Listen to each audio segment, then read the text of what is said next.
મારું નામ અદિતિ છે. હું પોલીસ અધિકારી છું.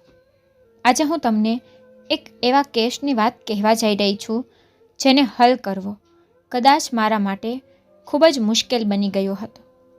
જોકે પોલીસ કર્મીઓ માટે કોઈ કાર્ય એટલું મુશ્કેલ નથી. તે સરળતાથી ગુનેગાર પાસેથી તેનું સત્ય જાહેર કરી શકે છે. પરંતુ આ કેસ મારા માટે ઘણો વિચિત્ર હતો અને તે ઉકેલવાને બદલે વધુ ઉલઝી રહ્યો હતો. આ મારા જીવનમાં એવો કેસ હતો કે હું આરોપીને સજા કરતી વખતે પણ ડરી રહી હતી. હું ખૂબ જ પ્રામાણિક અધિકારી હતી. હું ઈચ્છતી ન હતી કે કોઈ નિર્દોષ વ્યક્તિને સજા થાય. પરંતુ મેં જે વ્યક્તિની ધરપકડ કરી હતી તે ગુનેગાર હતો. તો હું તેને સજા આપવામાં કેમ ડરી રહી હતી? હું બીજા દિવસે વહેલી સવારે પોતાની ડ્યુટી પર આવી ગઈ હતી. ત્યારે અચાનક મને ફોન આવ્યો અને મેડિકલ કોલેજમાંથી આ ફોન આવ્યો હતો. હોસ્પિટલ સાથે મેડિકલ કોલેજ જોડાયેલી હતી. અહીં ઘણી છોકરીઓ ભણતી હતી. આ મેડિકલ કોલેજમાં અમારા શહેરની સૌથી પ્રખ્યાત કોલેજ હતી અને એથી વિશેષ મારી 22 વર્ષની દીકરી આ કોલેજમાં ભણતી હતી. મારી દીકરીને ડૉક્ટર બનવામાં ખૂબ રસ હતો. તેથી તેને નક્કી કર્યું હતું કે તે અમારા શહેરની સૌથી પ્રખ્યાત મેડિકલ કોલેજમાં પ્રવેશ લેશે. મારી દીકરીનું ફર્સ્ટ યર ચાલી રહ્યું હતું. જ્યારે મને આ મેડિકલ કોલેજનો રિપોર્ટ આવ્યો ત્યારે મેં તેના પર ઘણું ધ્યાન આપ્યું અને આ કોલ સાંભળીને હું ચોંકી ગઈ. પોલીસમાં જોડાયા પછી મહિલાનું હૃદય મહિલાઓ માટે સખ્ત બનવાને બદલે નરમ બની જાય છે. દરેક સ્ત્રી સરખી હોતી નથી. એવી ઘણી મહિલાઓ હોય છે જે અન્ય મહિલાઓ અને છોકરીઓની સમસ્યાઓને સારી રીતે સમજે છે. હું પણ તેમાંની એક હતી. જ્યારે મેં મેડિકલ કોલેજનો ફોન સાંભળ્યો ત્યારે મારું હૃદય ડરી ગયું અને બધા પહેલાં મારું ધ્યાન મારી દીકરી તરફ ગયું. મને મારી પુત્રીની ચિંતા થવા લાગી, કારણ કે ફોન કરનાર મહિલાએ મને જે વાત કહી હતી તે ખૂબ જ વિચિત્ર હતી અને તેને સાંભળીને મારા હોશ ઉડી ગયા હતા. મને આ વાત ખૂબ જ પરેશાનવાળી હતી. તેથી કોઈ પણ વિલંબ કર્યા વિના મેં પોલીસ સ્ટેશન છોડવાની તૈયારી શરૂ કરી, કારણ કે મામલો ખૂબ જ ગંભીર હતો. મેં મારી 2-3 લેડી કોન્સ્ટેબલને મારી સાથે લીધી. આ કેસ વિશે સાંભળીને તે પણ પરેશાન થઈ ગઈ હતી, કારણ કે મેડિકલ કોલેજની 70 છોકરીઓ સાથે એક મોટો અકસ્માત થયો હતો અને આ કેસની વિગતો એવી હતી કે હું તમને અત્યારે કહી શકું તેમ નથી. હું તમને પછીથી બધું વિગતવાર કહીશ. આ ક્ષણે ખૂબ જ ઝડપથી પોલીસ સ્ટેશનથી નીકળી મારી સાથે મારી 3 લેડી કોન્સ્ટેબલ પણ હાજર હતી. તે મને કહેવા લાગી, મેડમ, આજ સુધી આપણે આવું જોયું કે સાંભળ્યું નથી. શું મેડિકલ કોલેજના લોકો ખોટું બોલે છે? આજકાલ આવી ઘટનાઓ પણ બને છે જેમાં લોકો એકબીજા પર દોષારોપણ કરે છે. મેં મારી લેડી કોન્સ્ટેબલ પારુલને કહ્યું, પર પારુલ, મને કે તે કોના પર દોષારોપણ કરી છે? તેમણે આ મામલો જ અજીબ જણાવ્યો છે અને તેમના કહેવા મુજબ આ અકસ્માત માટે કોઈ પુરુષ કે મહિલા જવાબદાર નથી, પરંતુ મેડિકલ કોલેજમાં કરવામાં આવેલ એક પ્રયોગ તેના માટે જવાબદાર છે. તો તમે લોકો કોના પર દોષારોપણ કરશો? આ સાંભળીને તે બધી ચૂપ થઈ ગઈ. માં હોવાને કારણે મારા મગજમાં મારી દીકરીનો જ વિચાર વારંવાર આવતો હતો. મારા મગજમાં એક જ વાત અટકી ગઈ હતી કે આ અકસ્માત જેની સાથે થયો હતો તે બધી છોકરીઓમાં મારી દીકરી પણ હોઈ શકે છે.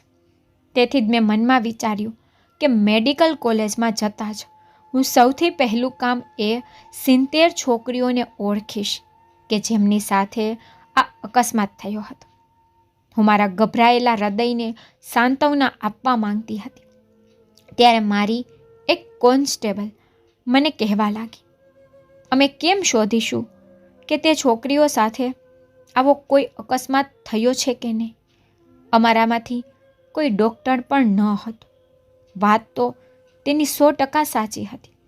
પણ મેં આરુષિ, જે ખૂબ જ સારી ડૉક્ટર હતી, તેને પણ આ બાબતે મદદ માટે ફોન કર્યો હતો. વિચાર્યું કે જરૂર પડશે તો હું તેને મેડિકલ કોલેજમાં બોલાવીશ. પરંતુ કોલેજમાં પહોંચતા જ એક વિચિત્ર નજારો જોવા મળ્યો. ઘણી છોકરીઓના વાલીઓ કોલેજની બહાર બેઠા હતા અને હું તેમના ઉદાસ ચહેરા જોઈ વિચારતી હતી કે આ મામલો કેટલો ગંભીર છે. તેથી મેં કોલેજના પ્રિન્સિપાલને કહ્યું કે જેમની સાથે આ દુર્ઘટના થઈ છે તે છોકરીઓ સાથે મારો પરિચય તાત્કાલિક કરાવે. તેથી મને એક મોટા હોલમાં લઈ જવામાં આવી અને તે છોકરીઓ સાથે પરિચય કરાવ્યો જેની સાથે આ ઘટના બની હતી. તે તમામ છોકરીઓ નાની હતી અને તમામ છોકરીઓની ઉંમર 25થી 30ની વચ્ચે હતી. મારા મનમાં હતું કે તે છોકરીઓના ચહેરા ઉદાસ હશે, પણ તેમના ચહેરા જોઈને મને લાગ્યું કે આ લોકો પણ આ જુલ્મમાં મરેલા છે અને તેને કોઈ અફસોસ ન હોય. જ્યારે છોકરીઓના માતા પિતાના ચહેરા કંઈક બીજું જ કહી રહ્યા હતા. મેં છોકરીઓ સાથે વાત કરવાનું શરૂ કર્યું. તેમના નામ અને સરનામા લીધા અને જે થયું તે વિશે તેમને પૂછવાનો પ્રયાસ કર્યો. ત્યારબાદ એક છોકરી આગળ આવીને ખૂબ જોરદાર જવાબ આપ્યો.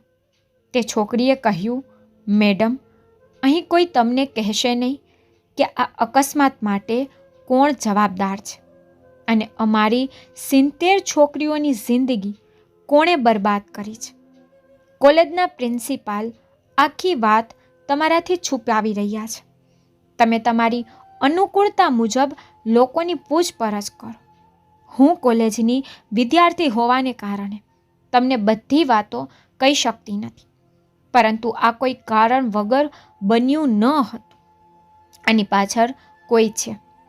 તમે પોતે સમજદાર છો અને તમારા પણ લગ્ન થયેલા છે, તો તમે જ મને કહો કે આ એક પ્રયોગથી આટલી છોકરીઓ માં બની શકે છે. તમારે આ વિશે જાણવું જોઈએ અને ફરજ હેઠળ તમારું કામ સારી રીતે કરવું જોઈએ અને તમારી જવાબદારી સારી રીતે નિભાવવી જોઈએ. તે છોકરી અને તેના શબ્દો મને ખૂબ જ વિચિત્ર લાગતા હતા. બાકી બીજી બધી છોકરીઓ ચૂપચાપ ઊભી હતી, પરંતુ માત્ર તે છોકરીએ મને આટલું કહ્યું હતું. આ છોકરીની બધી વાત મેં મારા દિલ પર લઈ લીધી હતી. હું સમજી ગઈ કે કોલેજવાળાઓ નાટક કરે છે. અંતે હું એક પોલીસ અધિકારી હતી. લોકો પોલીસ કર્મીઓને મૂર્ખ માને છે અને તેને તેની વાતની અંદર લેવાનો પ્રયાસ કરે છે. હું જાણતી હતી કે આની પાછળ કોઈને કોઈ કારણ હોવું જોઈએ અને કોઈ ગુનેગાર પણ હોવો જોઈએ. મેં વિચાર્યું કે હું મારી રીતે આ કેસને હેન્ડલ કરવાનો પ્રયાસ કરીશ અને તે છોકરીઓને અસલી ગુનેગાર કોણ છે તે શોધવાનો પ્રયત્ન કરીશ. કારણ કે કોલેજના લોકો તો મને આ કહેવાના ન હતા. આ કોલેજ ઘણી મોટી હતી અને અહીં છોકરીઓ લાખોની સંખ્યામાં ભણી રહી હતી અને અહીં કોને કોને પૂછપરછ કરી શકી. મારું તો માથું ઘૂમી રહ્યું હતું. કોલેજના લોકો ક્યારેય એવું ઈચ્છશે નહીં કે તેમની કોલેજ બદનામ થાય અને ના તો તેઓ પોતાના મોઢેથી કબૂલ કરી શકશે કે અસલી ગુનેગાર કોણ છે. ત્યારે મને કોઈએ કહ્યું કે મારે પહેલાં આ કોલેજના પ્રિન્સિપાલ ડૉક્ટર ભારતી સાથે વાત કરવી જોઈએ. હું તેની ઓફિસમાં ગઈ અને મેં તેને કહ્યું, આ બધું શું છે? પણ તે એટલી નકચરી સ્ત્રી હતી કે તે મારા પ્રશ્નોના યોગ્ય જવાબ પણ આપતી ન હતી. તે મને બહુ હલકામાં લેતી હતી. પણ જ્યારે મેં તેમને કહ્યું કે આ વાત ખૂબ જ ગંભીર છે, તમે નથી જાણતા કે હું પણ પોલીસ અધિકારી છું અને મારું કામ કેવી રીતે કરવું તે બરાબર રીતે જાણું છું. જો કોઈ મને પ્રેમથી માહિતી આપે તો સારું છે, નહીં તો ગુસ્સાથી પણ મારું કામ હું કઢાવી શકું છું. મારી વાત સાંભળીને તે થોડી નરમ પડી. પછી તેમણે મને થોડીક વાતો કહેવાનો પ્રયત્ન કર્યો. બસ તેણે એટલું જ કહ્યું કે આ વાતમાં મને બહુ ખબર નથી. હું લાંબા સમયથી દેશની બહાર હતી અને આજની છોકરીઓ પોતે પણ ઓછી નથી. મેડમ, તમે વિચારો કે એક માણસ 70 છોકરીઓ સાથે આવું કેવી રીતે કરી શકે? તે બધી આંધળી હતી. તમે તમારા મનથી વિચારો, એક વ્યક્તિ 70 છોકરીઓ સાથે શું જબરદસ્તી કરી શકે છે? આ બધી છોકરીઓ ખોટું બોલી રહી છે અને તેઓ પોતે જ કંઈક કર્યું હશે. તેણે પોતે જ કંઈક કર્યું હશે. આ કોલેજને બદનામ કરતા તેઓ શરમ અનુભવતી નથી. તેના કારણે આજે મારી કોલેજનું નામ ખરાબ થઈ રહ્યું છે. મને ખબર નથી કે આજની યુવા પેઢીને શું થઈ ગયું છે. આ વૃદ્ધ મહિલા વધુ પડતી બોલતી હતી, જ્યારે બધી છોકરીઓ કંઈક બીજું જ બોલી રહી હતી. હું તો પાગલ થઈ રહી હતી. હું સમજી શકતી ન હતી કે અસલી ગુનેગાર કોણ હતો અને માતા બનવાની હતી તે 70 છોકરીઓ કોણ હતી. અને આ પ્રિન્સિપાલ આ જવાબદારી લેવા તૈયાર ન હતી. તેથી મેં કોલેજના દરેક વ્યક્તિ સાથે વાત કરવાનું નક્કી કર્યું હતું. ચોકીદાર, સિક્યોરિટી ગાર્ડ, સફાઈ કર્મચારી, શિક્ષક, વિદ્યાર્થી, બધા પાસેથી હું આ સત્ય જાણવાની કોશિશ કરીશ. કોઈ તો તેના મોંમાંથી સત્ય કાઢીને રહેશે જ, જે મને સત્ય સુધી લઈ જશે. તેથી જ મેં કોલેજમાં પૂછપરછ શરૂ કરી. છોકરીઓ સિવાય હું તમામ શિક્ષકોને મળી અને બીજી છોકરીઓ હતી જેઓ અહીં અભ્યાસ કરી રહી હતી. હું તે બધાને મળી હતી. મેં આ વિશે પૂછવાનો ઘણો પ્રયાસ કર્યો, પરંતુ દરેક છોકરીઓએ મને આ બાબત વિશે કંઈ પણ કહ્યું ન હતું, કારણ કે તેઓએ કહ્યું હતું કે તેઓ આ વિશે કંઈ પણ જાણતા નથી. પરંતુ બહાર બેઠેલી આ 70 છોકરીઓના માતા પિતા આ વાતના સાક્ષી હતા કે આ બાબત એટલી હલકી નથી જેટલી કોલેજના બાકીના લોકો તેને હરવાશથી લઈ રહ્યા હતા. આખરે આની પાછળ ચોક્કસ કોઈ હતું. આ આખા મામલામાં મને એક સફાઈ કરતી મહિલા, જેનું નામ શાંતિ હતું, તે મારી સાથે વાત કરવા માંગતી હતી અને તે મને વાત કરવા બેચેન હતી. મેં તેને મારી પાસે બોલાવી અને પૂછ્યું કે બોલો, શું વાત છે? લાગે છે કે તમે મને કંઈક કહેવા માંગો છો. તમારે ડરવાની જરૂર નથી. મને શાંતિથી કહો, શું વાત છે? તે ધ્રુજવા લાગી. તેને કહ્યું, મેડમ, જો તમે મારી સાથે એકલા વાત કરો તો હું તમને સંપૂર્ણ સત્ય કહીશ. હું બહુ ગરીબ સ્ત્રી છું.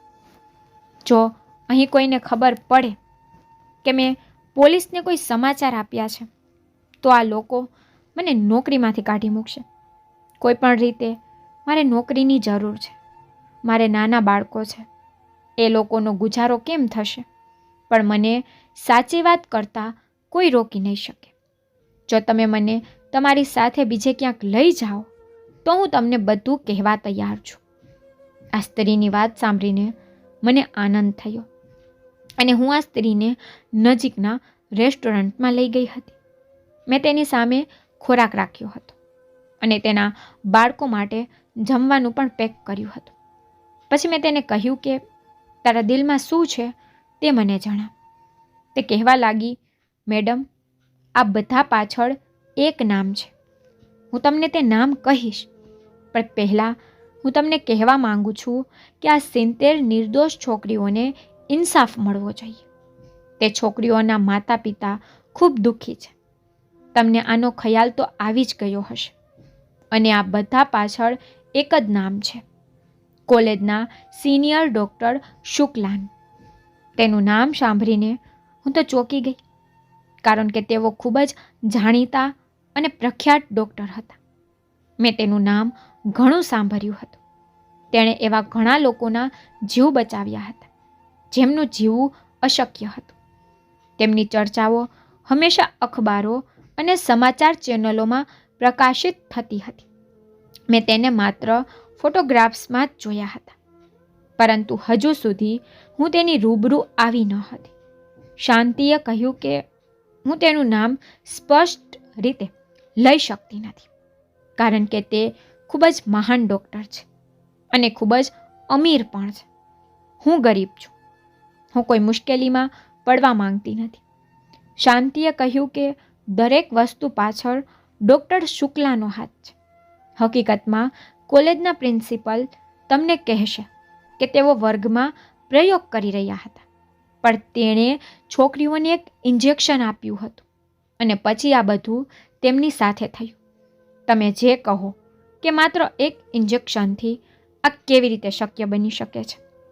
આ માસૂમ છોકરીઓ સાથે આ બધું કરીને આ કોલેજના લોકો પોતાની કોલેજના શિક્ષકોની આ વાતો છુપાવે છે, કારણ કે આ કોલેજનું નામ સૌથી વધુ પ્રખ્યાત છે ડૉક્ટર શુક્લાના કારણે. આ લોકો જ ડૉક્ટર શુક્લાને ખરાબ કામોને છુપાવવા માંગે છે. તેઓના ઇન્જેક્શનનું નામ આપે છે અને તેને ખોટો પ્રયોગ કહી રહ્યા છે. મને તો લાગે છે આ વાત મીડિયાએ પણ જાણવી જોઈએ, જેથી આપણા શહેરના લોકોને પણ ખબર પડે કે શહેરના સૌથી મોટા અને સૌથી આશાસ્પદ ડૉક્ટર કેવા ખરાબ વ્યક્તિ છે. પરંતુ આ નિર્દોષ બાળકી સાથે થઈ રહ્યો છે તે ઘોર જુલ્મ અને અન્યાય છે. તમે જલ્દી ડૉક્ટર શુક્લાની ધરપકડ કરો, જેથી ભવિષ્યમાં તે છોકરીઓ સાથે આ બધું ન કરે, કારણ કે આ કોલેજમાં ઘણી બધી છોકરીઓ ભણે છે અને ડૉક્ટર શુક્લાને કરી સજા આપો, જેથી કરીને કોઈ બીજા ડૉક્ટર આવું કરવાની હિંમત ન કરે. શાંતિના શબ્દો સાંભળીને મારી આંખો પહોળી થઈ ગઈ. હું માની શકતી ન હતી કે ડૉક્ટર શુક્લા જેવો બુદ્ધિશાળી અને પ્રખ્યાત માણસ તેમની વિદ્યાર્થીની છોકરીઓ સાથે આવા ખરાબ કામ પણ કરી શકે છે. મેં વિચાર્યું કે હું વધુ વિલંબ કરવાને બદલે હોસ્પિટલ જઈશ અને ત્યાં દરોડો પાડીને ડૉક્ટર શુક્લાને હથકડી પહેરાવીને તેમની ધરપકડ કરીને પોલીસ સ્ટેશન લઈ જઈશ. તેથી મેં હિંમત કરી અને પોલીસ સ્ટેશને ફોન કરીને તેમને સમગ્ર હકીકત જણાવી. મારી ઓફિસના ઓફિસરો પણ મારી સાથે હતા. હું મારી ટીમ અને અધિકારીને પોતાની સાથે લઈ ગઈ અને ડૉક્ટર શુક્લાને પકડવા મેડિકલ કોલેજ ચાલી ગઈ. પણ જ્યારે મારી નજર ડૉક્ટર શુક્લા પર પડી, મને આઘાત લાગ્યો. મને લાગ્યું કે તે કોઈ યુવાન હશે કે 40-45 વર્ષની ઉંમરનો કોઈ માણસ હશે. તેના ચહેરા પર ગભરાટ અને ડર હશે, પણ એવું બિલકુલ ન હતું.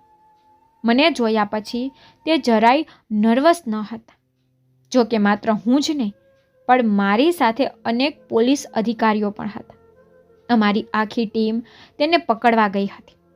ડૉક્ટર શુક્લાની અમારા આખા શહેરમાં ખૂબ ઇજ્જત હતી અને આજ સુધી એવો એક પણ કેસ ન બન્યો જે તેમણે બગાડ્યો હોય. તેને એવા ઘણા લોકોની સારવાર કરી હતી જેની સારવાર અશક્ય હતી. ડૉક્ટર શુક્લાને જોઈને હું ખૂબ જ શરમ અનુભવી રહી હતી, કારણ કે તેઓ 60 વર્ષના ડૉક્ટર હતા. તેથી તેને ઘણું જ્ઞાન અને અનુભવ હતો. મેં જોયું કે તે એક વૃદ્ધ માણસ હતા. તેનો ચહેરો જોઈને જ લાગતું હતું કે તે ખૂબ જ સાદા, બુદ્ધિશાળી અને પ્રામાણિક માણસ છે, કારણ કે હું અમુક લોકોના ચહેરા જોઈને જ તેમના ચરિત્ર શોધી લેતી હતી. ખબર નહીં કેમ ડૉક્ટર શુક્લાને એરેસ્ટ કરતી વખતે મને સારું લાગતું ન હતું, પણ હું ડૉક્ટર શુક્લા પર વિશ્વાસ પણ કરી શકતી ન હતી.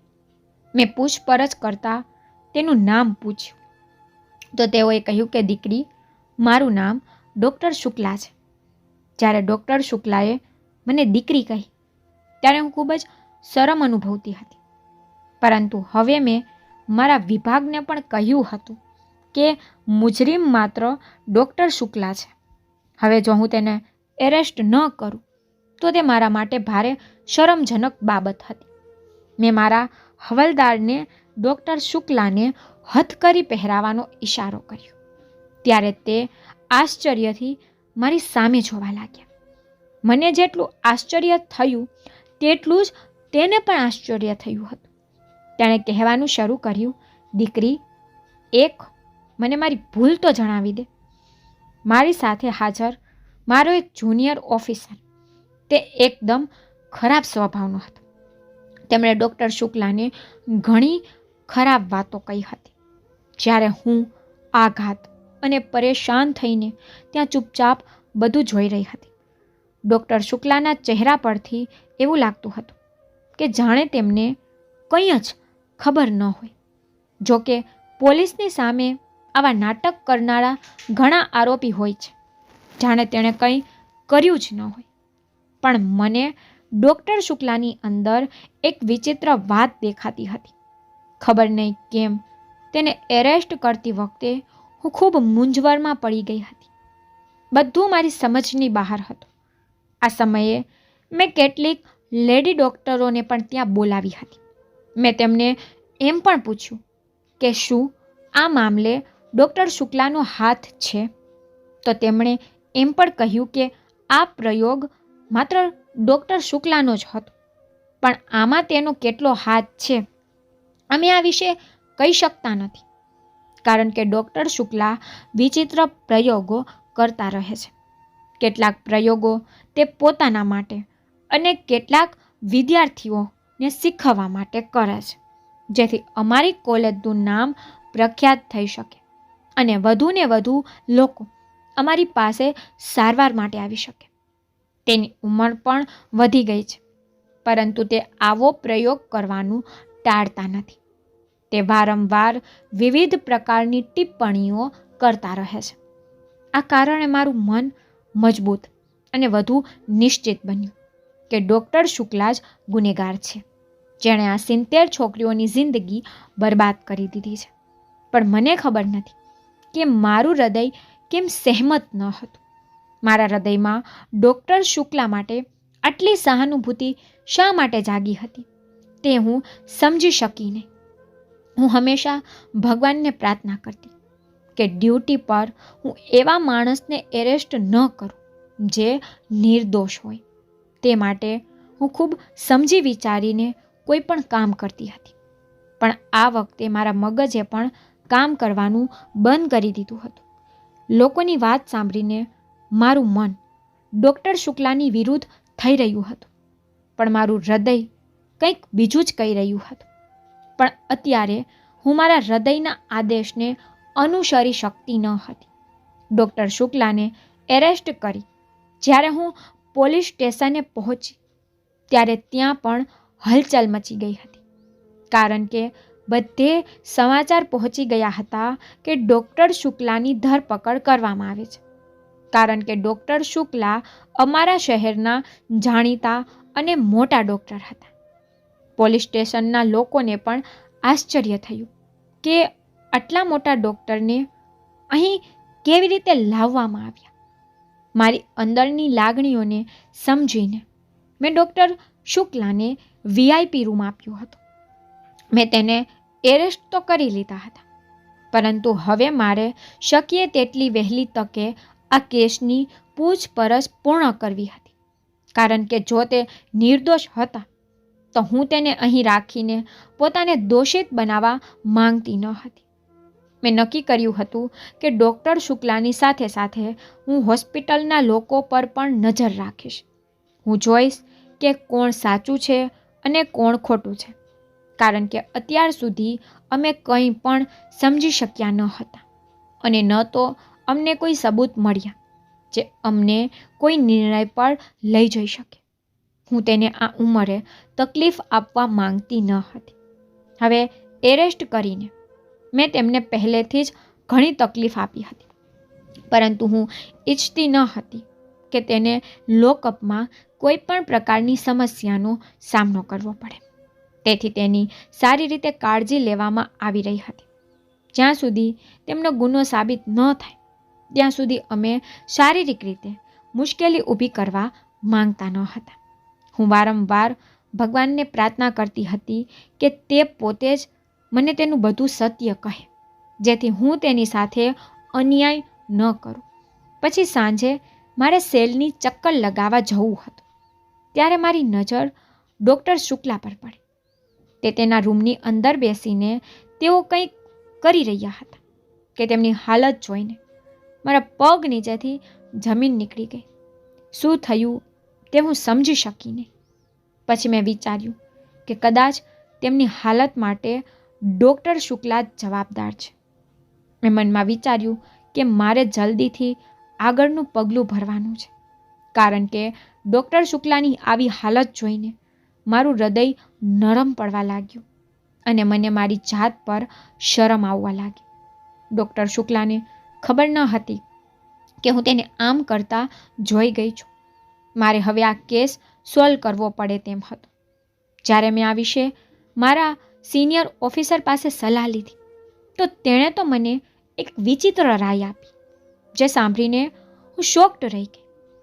તેણે કહેવાનું શરૂ કર્યું કે આખી મેડિકલ કોલેજને સીલ કરો અને તે છોકરીઓ અને લેડી ડૉક્ટરોને પણ જેમણે ડૉક્ટર શુક્લા સામે જુબાની આપી છે.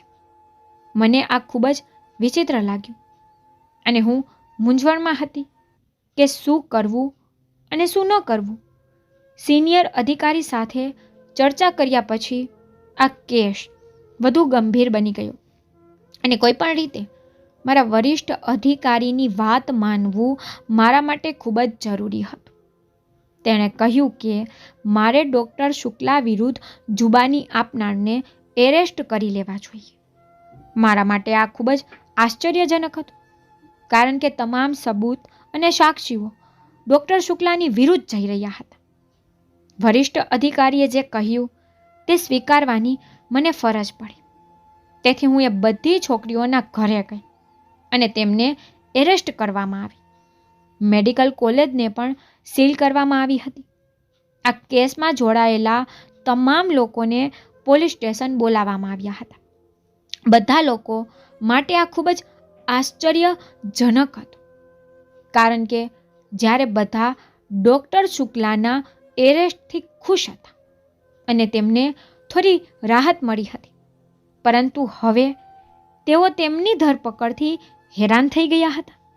એરેસ્ટ કર્યા પછી જ્યારે હું તે 70 છોકરીઓને પોલીસ સ્ટેશન લાવી, ત્યારે પોલીસ સ્ટેશનમાં એક વિચિત્ર હંગામો થયો અને મીડિયા પણ ત્યાં હાજર હતી, કારણ કે હવે આખા શહેરમાં સમાચાર ફેલાઈ ગયા હતા કે ડૉક્ટર શુક્લા પરના આરોપોને કારણે તેને એરેસ્ટ કરવામાં આવ્યા અને જે છોકરીઓએ ડૉક્ટર શુક્લા પર આક્ષેપો કર્યા હતા તેમની પણ ધરપકડ કરવામાં આવી છે. આ અકસ્માતની ચર્ચા શહેરભરમાં થઈ રહી હતી. તે બધી છોકરીઓ ખરાબ રીતે ચીસો પાડી રહી હતી. તે રડતી હતી અને વિવિધ વાતો કરતી હતી. તે બધાની હાલત જોઈને લાગતું હતું કે તે બધી સાચું બોલી રહી છે. એક છોકરી મને કહેવા લાગી, મેડમ, તમે અમારી સાથે સારો વ્યવહાર કર્યો નથી. અમને ન્યાય આપવાને બદલે તમે અમને એરેસ્ટ કર્યા છે.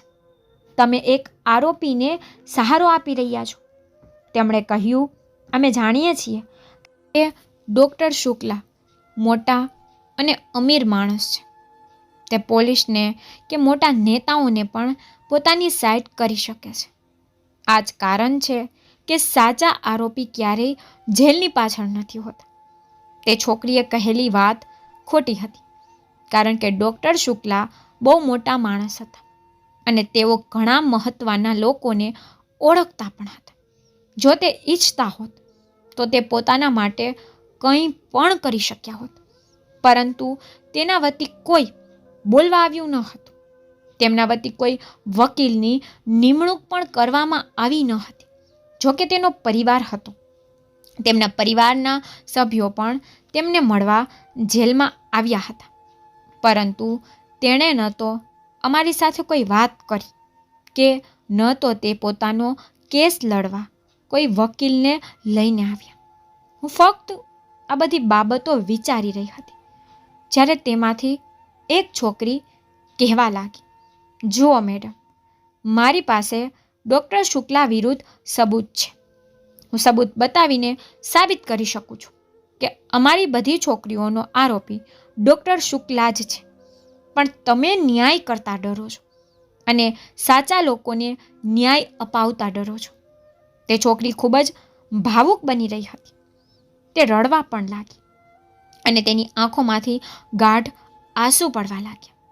તેના રડવાના કારણે મને તેની સત્યતાની ખાતરી થઈ ગઈ.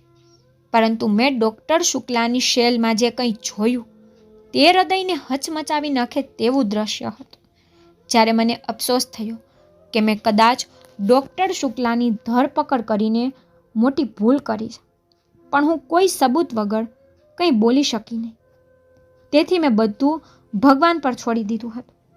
હું મારા સિનિયર ઓફિસરના આવવાની રાહ જોતી હતી. હું કલ્પના પણ કરી શકતી ન હતી કે તે મને આવું કામ કરવા માટે કહી શકે છે. સિનિયર ઓફિસર પોલીસ સ્ટેશન પહોંચી ગયા હતા. મીડિયા ખૂબ જ અવાજ કરી રહ્યું હતું. પોલીસ મીડિયા અને ભીડને નિયંત્રિત કરી રહી હતી, કારણ કે દરેક વ્યક્તિ જાણવા માંગતું હતું કે ડૉક્ટર શુક્લાએ આ બધું કર્યું છે કે પછી તેમના પર ખોટા આરોપ લગાડવામાં આવ્યા છે. અમે તો અત્યારે કંઈ કહી શકતા ન હતા. પછી મારા સિનિયર અધિકારીએ મને તેમની કેબિનમાં બોલાવી. તે પછી તેણે મને જે પણ કરવાનું કહ્યું તેની વાત સાંભળીને હું ચોંકી ગઈ, કારણ કે તેણે મને એક એવું કામ કરવાનું કહ્યું હતું જે કરવું મારા માટે અઘરું ન હતું, પણ હું વિચારી રહી હતી કે આવું કરવું યોગ્ય રહેશે કે નહીં. ત્યારે મારા વરિષ્ઠ અધિકારીએ મને સાંત્વના આપી અને કહ્યું કે તમે પોલીસ અધિકારી છો અને તમારે આ પગલું ભરવું પડશે. એણે જે કહ્યું એ સાંભળીને મને લવાઈ લાગી. સૌપ્રથમ તો મારી સાથે સિનિયર ઓફિસરે યુવતીઓની પૂછપરછ કરી હતી અને તે તમામ યુવતીઓને જોઈ હતી જેમની સાથે આ અકસ્માત થયો હતો. વાસ્તવમાં તે તમામ છોકરીઓએ કહ્યું કે ડૉક્ટર શુક્લાના એક પ્રયોગને કારણે આ બધી છોકરીઓ ગર્ભવતી થઈ ગઈ છે. હવે આ બધું ડૉક્ટર શુક્લાના પ્રયોગને કારણે થયું અથવા તેણે જાતે જ કર્યું હતું. આ સત્ય બહુ જલ્દી અમને જાહેર થવાનું હતું. મેં મારા સિનિયર અધિકારીને આ બધી છોકરીઓ સાથે ઓળખાણ કરાવી. સિનિયર અધિકારીએ તે તમામ છોકરીઓને પૂછ્યું હતું કે શું તમે પાકું કહો છો કે ડૉક્ટર શુક્લાએ આ બધું કર્યું છે? તેમાંથી એક છોકરી હતી જે ખૂબ જ આત્મવિશ્વાસથી મારી સાથે વાત કરી રહી હતી. તે છોકરી આગળ આવીને સિનિયર અધિકારીને જવાબ આપ્યો અને કહ્યું કે હા, અમે શ્યોર છીએ કે ગુનેગાર ડૉક્ટર શુક્લા જ છે. હું તો આ બધું જોઈ રહી હતી. ત્યારે સિનિયર ઓફિસરે મને આગળ લઈ ગયા અને કહ્યું કે હવે તમે તમારું કામ કરો.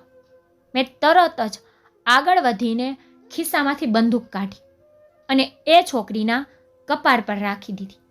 એ છોકરીની સાથે બીજી બધી છોકરીઓ પણ આ બધું જોઈને આશ્ચર્યચકિત થઈ ગઈ અને તે બધી ચીસો પાડવા લાગી અને રડવા લાગી.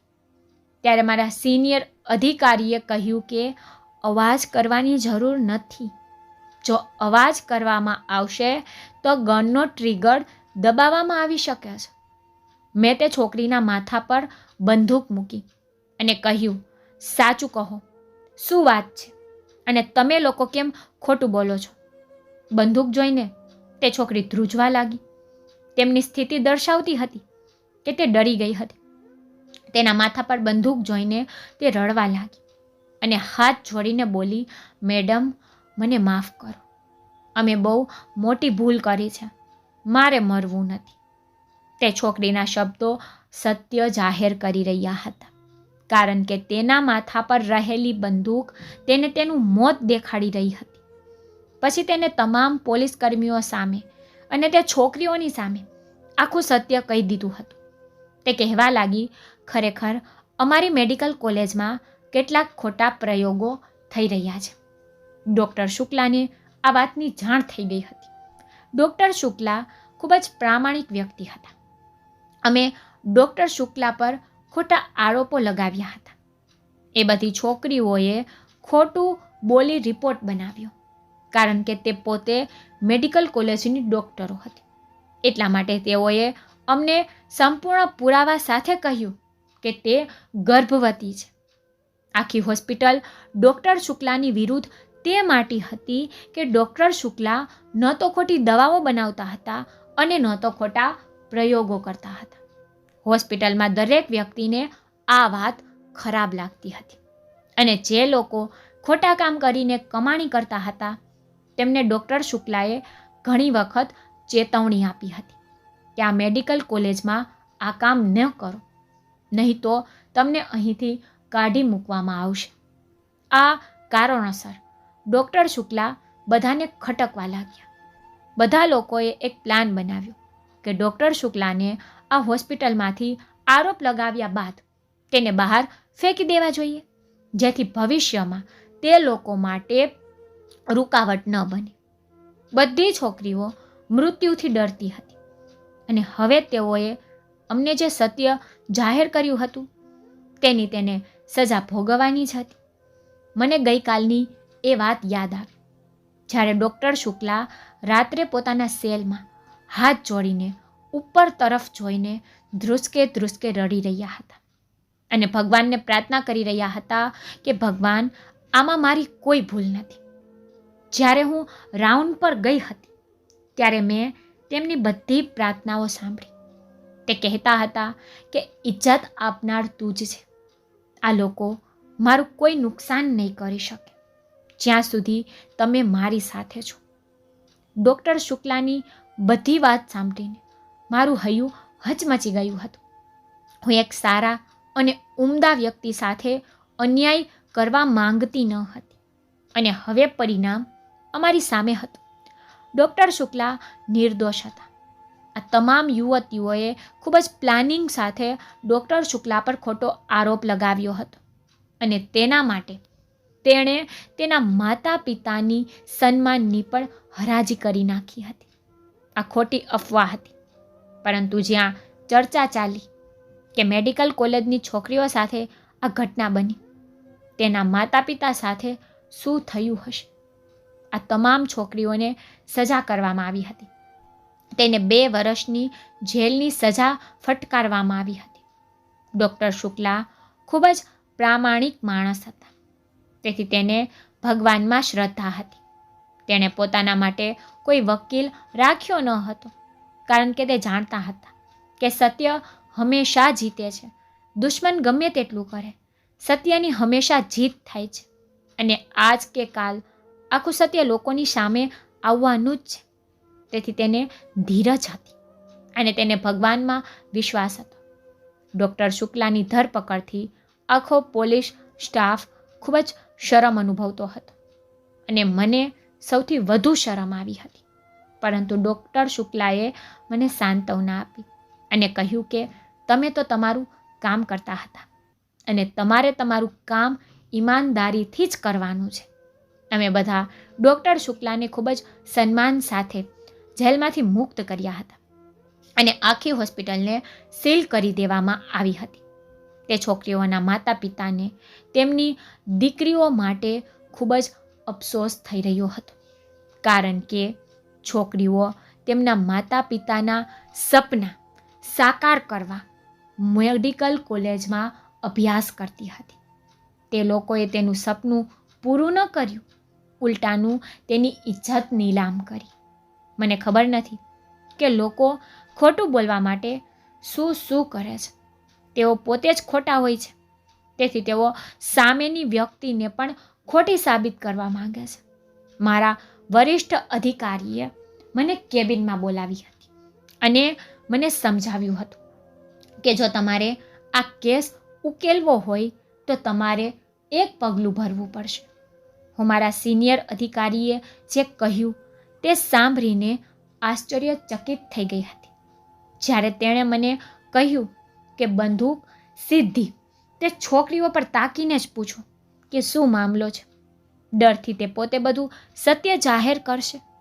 જો આ સાચું હશે તો સાચું કહેશે અને જો તે ખોટું હશે તો પણ સાચું કહી દેશે, કારણ કે કોઈ પણ માણસ જો તેની સામે તેની મોત ઊભી હોય તો તે સાચું હોય તો સાચું બોલી દે છે અને ખોટું હોય તો ખોટું પણ બોલી દે છે. આ કારણ હતું જેથી છોકરીઓએ પોતાનું મોત સામે જોઈને તરત જ આખું સત્ય કહી દીધું અને અમે કેસનો ઉકેલ લાવી શક્યા અને એક નિર્દોષ વ્યક્તિ સજામાંથી બચી ગઈ. એટલા માટે યાદ રાખો મિત્રો, સત્ય સાથે હંમેશા ભગવાન છે. સાચા માણસનું કોઈ કંઈ ખરાબ કરી શકતું નથી. તો તમને જો મારી સ્ટોરી પસંદ આવી હોય તો લાઇક શેર સબસ્ક્રાઈબ જરૂરથી કરજો અને તમને મારી સ્ટોરી કેવી લાગે છે તે મને કમેન્ટમાં જરૂરથી કહેજો. Thank you.